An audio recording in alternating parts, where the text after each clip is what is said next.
we are now in our destination, which is the Skull Cove, and this is Ronnie, our tour guide for this afternoon.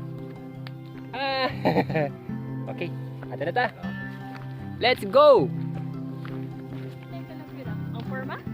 When man na siya? Yeah. This place is named after when it is being discovered.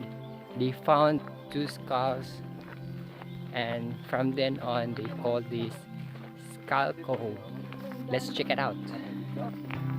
According to our tour, Sir Ronnie, there's a helipad on this cove, so we are going to fly our drone, and from now here we can see the beautiful beach overlooking. Look at this. We are finally here in our destination, and we're about to enter the cove.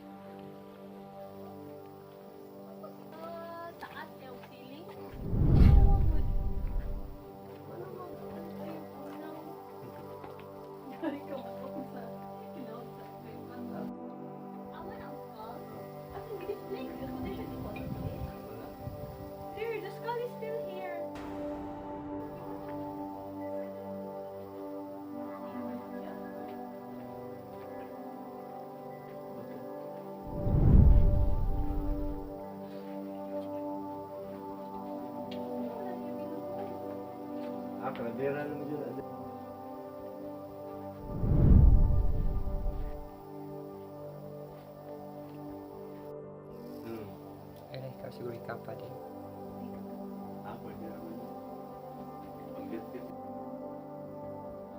Kanis na kayo. Marag tigong na siya kayo. Napangawin ini. Dapat ilubong mo gud sila.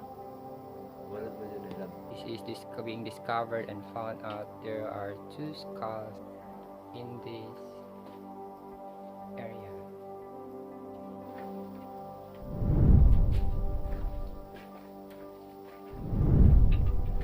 We are now going into another cave.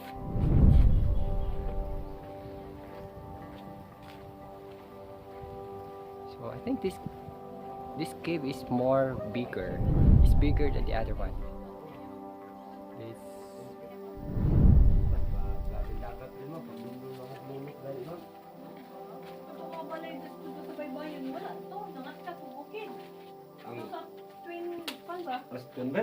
Ang asabay ba ito mga bahay man tudto?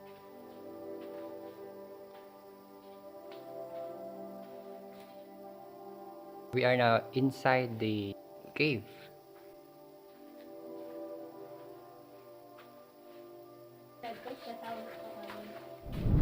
So our next destination is the helipad of the Skull Cove. So this is the way to the helipad. We don't have the helicopter, but we have the drone to capture some footage of this beautiful island.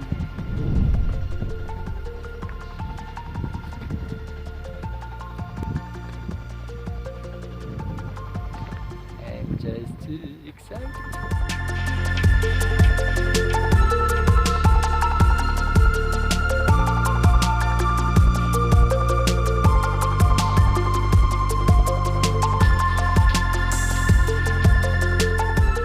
So here we are at on top of the helipad, and we are now witnessing the sunrise. Did I say sunrise? Yes. You almost did. Yeah, it just looked like sunrise. It is sunset.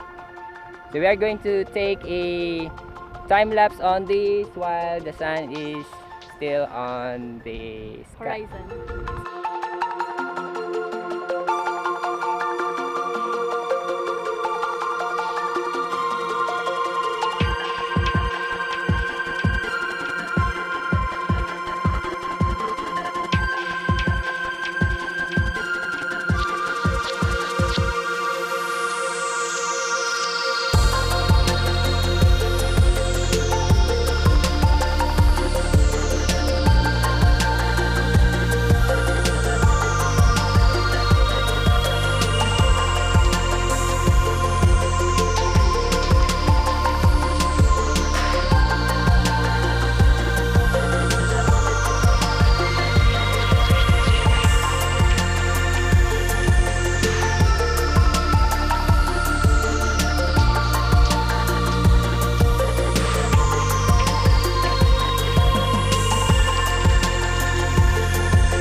that's it for the destinations we had this afternoon.